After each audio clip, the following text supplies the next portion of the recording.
I initially became homeless back in 2010 when my grandfather passed away, and that took a toll on my mental health where I was living, and I was with someone from Birmingham, so I just up sticks moved to Birmingham because of the local connection, and Mum found St Basil's, which took me down to the hub at the time where it was placed, and I was lucky enough to get a spot at Milner Court on the same day, which was quite lucky for me because I had no real local connection other than my partner.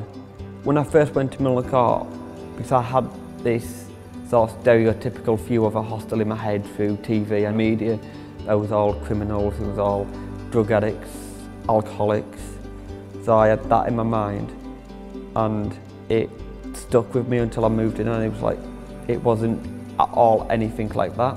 It's not drug addicts, it's not criminals, it's not alcoholics, it's actually just young people who have gone through a different journey, a different way of getting into where they are now. But it was still intimidating for me because I was so reserved and quiet.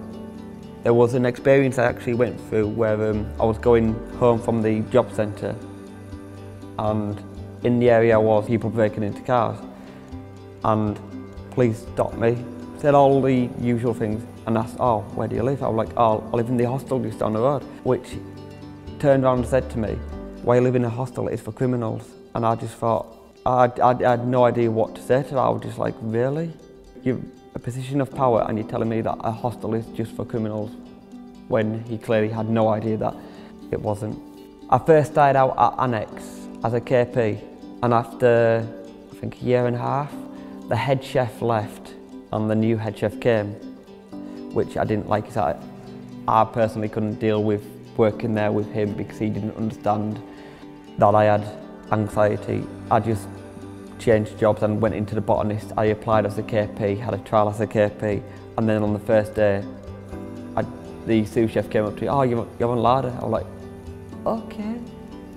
My favourite part of being a chef is actually doing the sweets, doing the desserts, actually making them myself.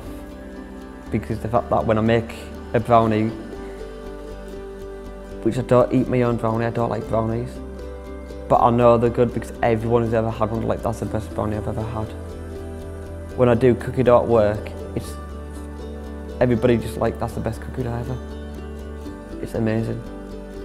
I don't see being a chef as a full-time thing, but my ideal job would be a support worker or something within that actually helps get young voices heard instead of just going through doing the same old routine.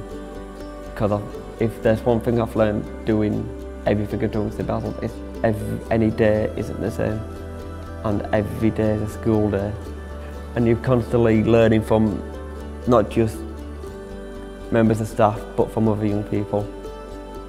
So my future would be something where I'm actually doing something that's worthwhile.